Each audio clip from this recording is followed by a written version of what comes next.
Daily ನಾವು protein ತಿನ್ನಬೇಕು, because ಅಲ್ಲಿ ತುಂಬ ಬಾಡಿ ವರ್ಕ್ ಇರುತ್ತೆ. ಕಳರಿಪಯಟ್ಟು ಮಾಡಬೇಕು, ಕಂಟೆಂಪ್ರರಿ ಮಾಡಬೇಕು, ಬ್ಯಾಲೆ, ಭರತನಾಟ್ಯ, ಕುಚ್ಚುಪುಡಿ, ಸಾಲ್ಸಾ, ಜಾಸ್, ಸ್ಟ್ರೀಟ್ ಡ್ಯಾನ್ಸು, ಬೇರೆ ಬೇರೆ ದೇಶದಿಂದ ಟೀಚರ್ಸ್ಗಳು ಬರ್ತಿದ್ದಾರೆ. ಅವರೆಲ್ಲ ನಮಗೆ ಫುಡ್ಡನ್ನ ಹೇಳ್ತಾರೆ, ನೀವು ಇದೇ ತಿನ್ನಬೇಕು ಅಂತ.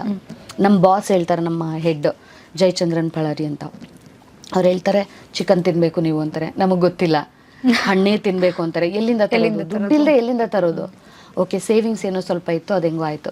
ಆವಾಗ ಒಬ್ಬರು DWD ಅಂತ ಚೇತನ್ ಅಂತೇಳಿ ಅವರು ಹೆಲ್ಪ್ ಮಾಡ್ತಾರೆ.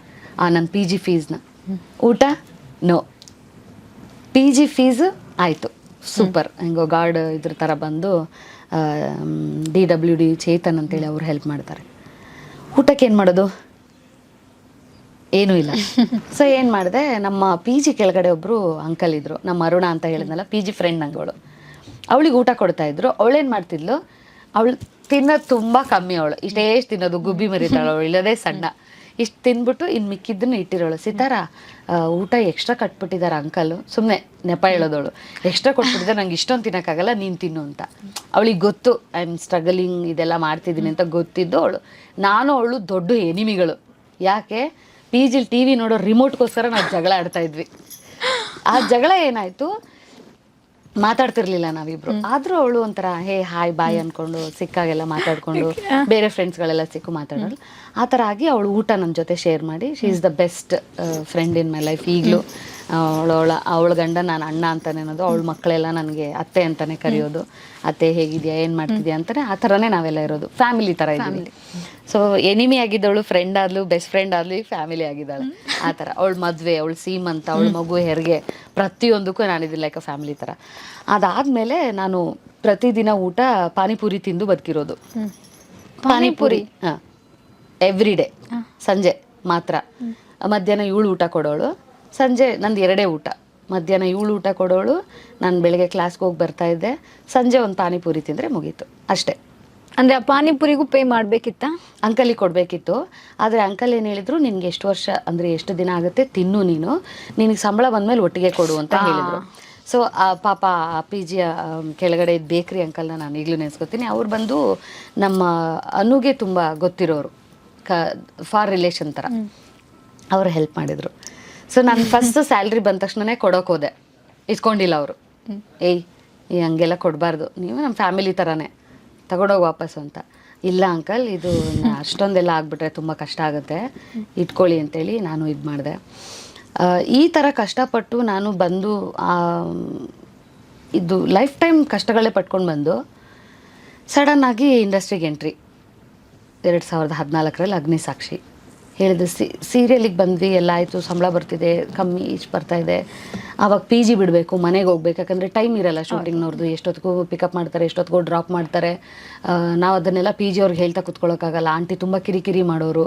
ಸೊ ಓಕೆ, PG ಬಿಟ್ಬಿಟ್ಟು ಸಪ್ರೇಟ್ ಒಂದು ಮನೆ ಮಾಡಿದೆ. ಅದಕ್ಕೆ ನಾವು ಬಾಡಿಗೆ ಕಟ್ಟಬೇಕು, ಲೈಟ್ ಬಿಲ್ ಕಟ್ಟಬೇಕು, ವಾಟರ್ ಬಿಲ್ಲು, ರೇಷನ್ನು, ಪ್ರತಿಯೊಂದು ಎಲ್ಲ ನಾವೇ ಮಾಡಬೇಕು. ಯಾಕಂದರೆ PG ಅಂದರೆ ಅವ್ರು ಊಟ ಕೊಡ್ತಾರೆ, ಅವ್ರದ್ದೇ ಎಲ್ಲ ನೋಡ್ಕೋತಾರೆ, ನಾವು ಫೀಸ್ ಒಂದು ಕೊಡಬೇಕು. ಬಟ್ ಮನೆ ಅಂತ ಮಾಡ್ಕೊಂಡ್ರೆ ಎಲ್ಲ ನಾವೇ ಮಾಡಬೇಕು, ನಾನೇ ಮಾಡಬೇಕು ಅದಕ್ಕೆ. ಸೊ ಹಂಗೆ ಸ್ವಲ್ಪ ತುಂಬ ಸ್ಟ್ರಗಲ್ ಪಟ್ಟು ಬಂದು ಸೀರಿಯಲಲ್ಲಿ ಬಿಗಿನಿಂಗಲ್ಲಿ ತುಂಬ ಕಷ್ಟ. ಒಂದು 2018 ತನಕನೂ ತುಂಬ ಓದಾಡ್ಬಿಟ್ಟಿದ್ದೀನಿ ನಾನು. 2018ಕ್ಕೆ ನನಗೆ ಪಾರು ಸಿಗುತ್ತೆ. ಪಾರು ಸಿಕ್ಕ ಮೇಲೆ ಸ್ವಲ್ಪ ಜೀವನದಲ್ಲಿ ಹಬ್ಬ ಉಸಿರಾಡ್ಬೋದು ಅನ್ನೋ ಥರ ಉಸಿರಾಡೋಕ್ಕೆ ಶುರುವಾಯಿತು. ಅಂದರೆ ಆವಾಗಲೂ ಕೂಡ ನಾವು ತುಂಬ ದಿನ ಕೆಲಸ ಮಾಡ್ತಿದ್ವಿ, ಇಷ್ಟೇ ಸಂಬಳ ಬರ್ತಿತ್ತು. 30 ದಿನ ಕೆಲಸ ಮಾಡಿ ತಿಂಗಳಲ್ಲಿ ಇಷ್ಟು ಸಂಬಳ ಬರೋದು. ಆವಾಗಲೂ ಸ್ವಲ್ಪ ಬೇಜಾರಾಗೋದು. ಸ್ವಲ್ಪ ಮ್ಯಾನೇಜರ್ಗಳು ಅವ್ರು ನಾವೇನು ಹೇಳಿದರೆ ಅವರೇನೇನೋ ಮಿಸ್ಕಮ್ಯುನಿಕೇಷನ್ ಮಾಡಿರ್ತಾರೆ, ಅವಾಗ ಸರಿಯಾಗಿ ಆಗಲ್ಲ ಅದು. ಆಮೇಲೆ ಒಂದು 2018, 19, 20, 21 ಅದರಲ್ಲಿ ಸ್ವಲ್ಪ ಲಾಕ್ಡೌನ್ ಬರುತ್ತೆ ಮಧ್ಯದಲ್ಲಿ.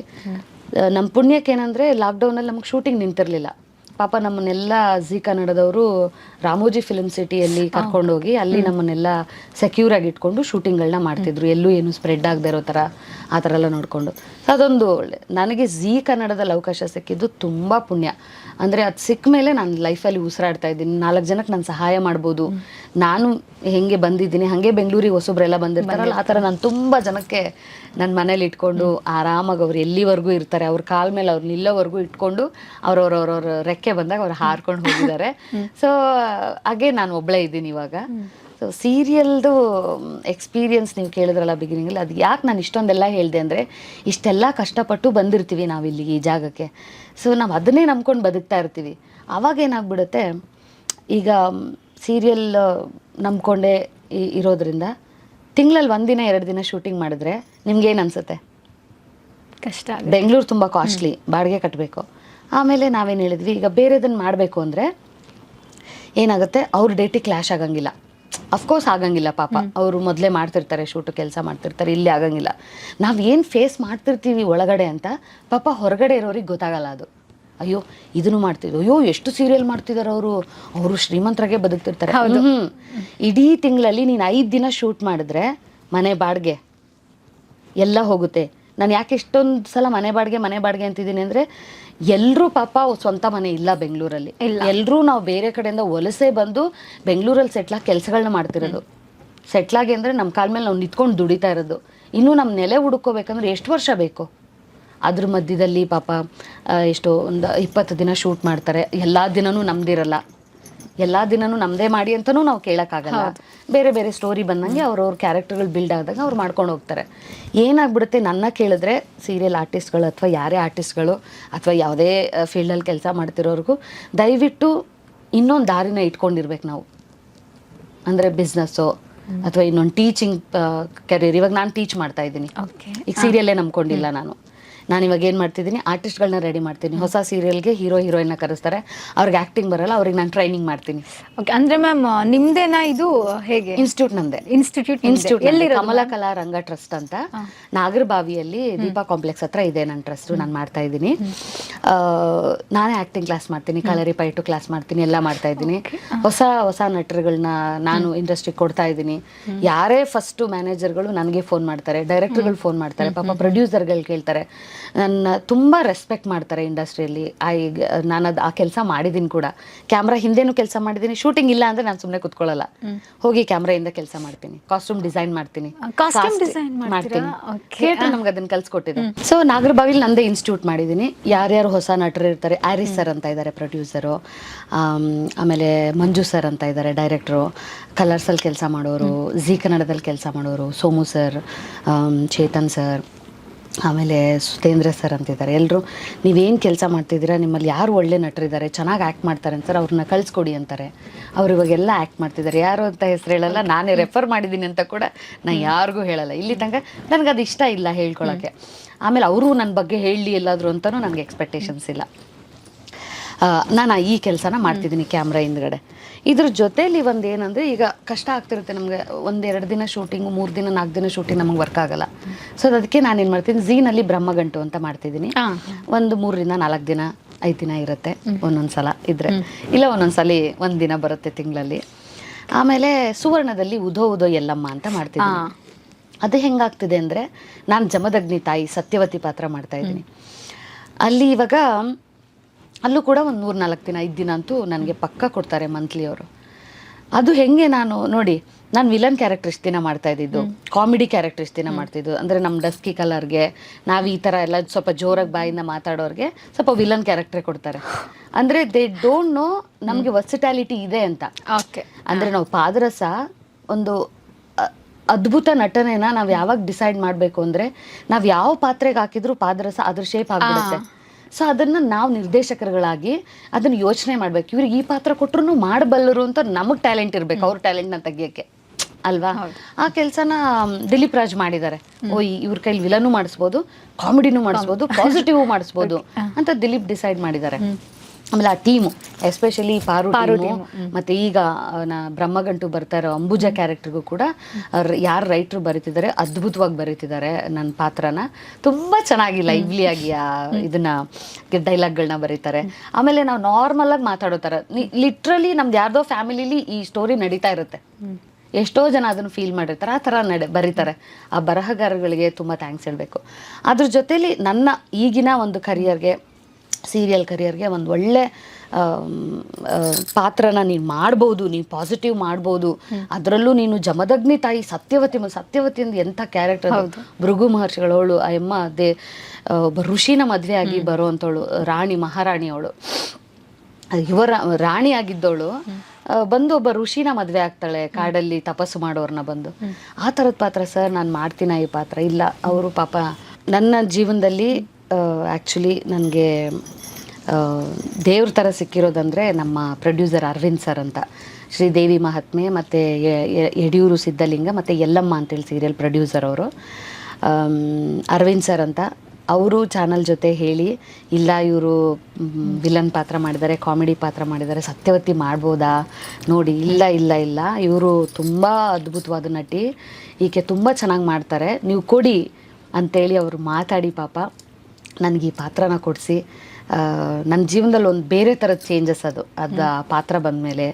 ಅವರ ನಂಬಿಕೆ ಇಟ್ಟಿರೋದು ಗ್ರೇಟ್ ನನ್ನ ಮೇಲೆ Arvind sir. Thank you so much Arvind sir. ನಾನು ಯಾವಾಗಲೂ ಹೇಳ್ತಿರ್ತೀನಿ ಸರ್, ದೇವ್ರ ಥರ ನನಗೆ ಈ ಪಾತ್ರ ಸಿಕ್ಕಿದ್ದು, ನೀವು ಪ್ರೊಡ್ಯೂಸರಾಗಿ ಸಿಕ್ಕಿದ್ದು ಅಂತ. ಒಳ್ಳೆ ಪಾತ್ರ, ಆಮೇಲೆ ಚೆನ್ನಾಗಿ ಡೇಟ್ಸ್ ಬರ್ತಾ ಇದೆ ನನಗೆ. ಆಮೇಲೆ ತುಂಬ ಸ್ವೀಟೆಸ್ಟ್ ಸೆಟ್ ನನಗದು. ನಾನು ಯೂಶ್ವಲಿ ಎಲ್ಲ ಸೆಟ್ಟನ್ನು ನಾನು ಯಾವತ್ತೂ ಕೆಟ್ಟದ್ದು ಅಂತೇಳಿ ನನಗೆ ಯಾವತ್ತೂ ಅನಿಸೇ ಇಲ್ಲ, ಏನೋ ಇದು ಮಾಡ್ತಾರೆ ಅಂತ. ನನಗೆ ಎಲ್ಲ shooting set super amazing, because I want to be happy. So ನನ್ನ ಸುತ್ತ ಇರೋರು ನಾನು ಯಾವಾಗಲೂ ಹ್ಯಾಪಿಯಾಗಿಟ್ಟಿರ್ತೀನಿ. So thank you so much ಅವರಿಗೆ, ಎಸ್ಪೆಷಲಿ ಅರವಿಂದ್ ಸರ್ಗೆ. ಬಿಕಾಸ್ ಅವ್ರಿಗೇನು ಕನ್ಸರ್ನ್ ಇದೆ ಅಂದರೆ, ನಾನು ಸಾಣೆಹಳ್ಳಿ ಮಠದಲ್ಲಿ ಬೆಳೆದಿರೋ ಹುಡುಗಿ, ಅವಳು ರಂಗಭೂಮಿಯಲ್ಲಿ ಮಾಡಿರೋ ಹುಡುಗಿ, ಅವಳು ಯಾವ ಪಾತ್ರ ಕೊಟ್ಟರು ಮಾಡ್ತಾಳೆ, ಮಾಡಿಸಿ ಅವಳ ಕೈಲಿ ಅಂತೇಳಿ ಒಂದು ನಂಬಿಕೆ ಇಟ್ಟು ಮಾಡಿಸ್ತಿದ್ದಾರೆ. ಸೊ ಈಗ ಎಲ್ಲಮ್ಮ ನಡೀತಾ ಇದೆ. ಈಗ ಇನ್ನೊಂದು 2-3 ಸೀರಿಯಲ್ಗೆ ನನಗೆ ಸ್ಕ್ರೀನ್ ಟೆಸ್ಟ್ ಕೊಟ್ಟಿದ್ದೀನಿ. ಅಂದರೆ 5 ದಿನ 6 ದಿನ ಕೆಲಸ ನಮ್ಗೆ ವರ್ಕ್ ಆಗಲ್ಲ, ಇದನ್ನೇ ನಂಬ್ಕೊಂಡು ಬದುಕ್ತಿರೋರ್ಗೆ ವರ್ಕ್ ಆಗಲ್ಲ. ಸೊ ಅದಕ್ಕೆ ನೋಡೋಣ ಯಾವ್ದಾವ್ದು ಸಿಗುತ್ತೆ ಅದೆಲ್ಲ ಪಾತ್ರನೂ ನಾನು ಮಾಡ್ಕೊಂಡು ಹೋಗ್ತೀನಿ. ಹಿಂಗೇ ಆಗಬೇಕು, ಹಿಂಗೇ ಮಾಡಬೇಕು, ನಾನು ಈ ಪಾತ್ರನೇ ಮಾಡಬೇಕು, ಈ ಚಾನಲಲ್ಲೇ ಮಾಡಬೇಕು ಅಂತಲ್ಲ. ನನಗೆ ಯಾವ ಕೆಲಸ ನನ್ನ ಹೊಟ್ಟೆ ತುಂಬಿಸುತ್ತೆ ನಾನು ಅದು ಕೆಲಸ ಮಾಡ್ತೀನಿ ಅಷ್ಟೇ, ದಟ್ಸ್. ಅದರಲ್ಲೂ ಜಾಸ್ತಿ ನನಗೆ ನನ್ನ ಲೈಫಲ್ಲಿ ಇವತ್ತು ನಾನು ಇಲ್ಲಿ ಕೂತು ಮಾತಾಡೋದ್ರೆ ತುಂಬ ಸಹಾಯ ಮಾಡಿರೋಂಥ ಚಾನಲ್ ಹೆಸರು ಹೇಳ್ಬೇಕಂದ್ರೆ ಜಿ ಕನ್ನಡ, ಜಿ ಕುಟುಂಬ. ತುಂಬ ನನಗೆ ಹೆಲ್ಪ್ ಮಾಡಿದೆ.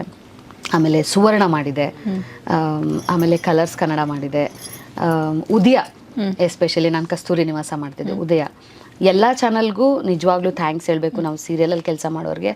ಅವರು ಯಾವತ್ತೂ ಪಾಪ ಭೇದ ಭಾವ ಮಾಡಿಲ್ಲ. ಆರ್ಟಿಸ್ಟ್ ರೀ ಅವರು, ಮಾಡ್ತಾರೆ, ಮಾಡಿಸಿ ಅವ್ರ ಕೈಲಿ. ನಾವು ಯಾವಾಗಲೂ ನಮ್ಮ ಟ್ಯಾಲೆಂಟ್ ಗೊತ್ತಿದ್ರೆ ಪಾಪ ಅವರು ನಮ್ಮನ್ನು ಕರೆದು ಕೆಲಸ ಕೊಡ್ತಾರೆ, ಇಲ್ಲಾಂದ್ರೆ ಕರೆದು ಕೆಲಸ ಕೊಡಲ್ಲ. ಸೊ ಹಂಗಾಗಿ ತುಂಬ ಜನ ಇವಾಗ ಸ್ಕ್ರೀನ್ ಟೆಸ್ಟ್ ಮಾಡಿದ್ದಾರೆ. ಯಾವ್ದು ಬರುತ್ತೆ ಅಂತ ಎಲ್ಲ ಡಿಸೈಡ್ ಆಗುತ್ತೆ ಇನ್ನೊಂದು ವಾರದಲ್ಲಿ. ಅವಾಗ ನೋಡ್ಬೇಕು ಮತ್ತೆ ನೀವು ನೆಕ್ಸ್ಟ್ ನನ್ನ ಇಂಟರ್ವ್ಯೂ ಕರೆದಾಗ ನಾನು ಆ ಸೀರಿಯಲ್ಗಳ ಪಾತ್ರಗಳ ಹೆಸರು ಹೇಳ್ತೀನಿ. ಸದ್ಯಕ್ಕೆ ಸುಧಾ, ನಮ್ಮ ಜಿ ಕನ್ನಡದಲ್ಲೇ ಗಂಗಾ ಸೀರಿಯಲ್ ಅಲ್ಲಿ ಮಾಡ್ತಿದ್ದೆ, ಸುಧಾ, ಅಂಬುಜಾ, ದಾಮಿನಿ, ವಾಣಿ, ಆಮೇಲೆ ಈಗ ಸತ್ಯವತಿ, ಆಮೇಲೆ ಸರ್ವಮಂಗಳ, ಈ ಥರದ್ದೆಲ್ಲ ಒಂದಷ್ಟು ಪಾತ್ರಗಳನ್ನ ಅದ್ಭುತವಾಗಿ ಮಾಡ್ಕೊಂಡು ಬಂದಿದ್ದೀನಿ ಅಂತ ನಾನು ಅನ್ಕೋತೀನಿ. ಯಾಕಂದರೆ ಆಡಿಯನ್ಸ್ ನನ್ನ ಎಲ್ಲ ಕಡೆಯಿಂದನೂ ಸಪೋರ್ಟ್ ಮಾಡಿದ್ದಾರೆ, ತುಂಬ ನನ್ನನ್ನು ಪ್ರೀತಿಸ್ತಾರೆ. ಎಷ್ಟೋ ಆಡಿಯನ್ಸ್ ಪಾಪ ಬಂದು ಹೇಳಿದ್ದಾರೆ, ಇವರ ಅಮೇಝಿಂಗ್ ಆರ್ಟಿಸ್ಟ್. ಯಾಕಿದು ನಾನು ಹೇಳ್ಕೊತಿದ್ದೀನಿ ಅಂದರೆ, ಇದು ಅವ್ರದ್ದೇ ಪದ, ಯಾರು ನನಗೆ ಹೇಳಿದಾರೆ ಅವ್ರಿಗೆ ಇದು ಫೀಲ್ ಆಗ್ತಾ ಇರುತ್ತೆ, ಇದು ನಾನೇ ಹೇಳಿದ್ದು ಅಂತ.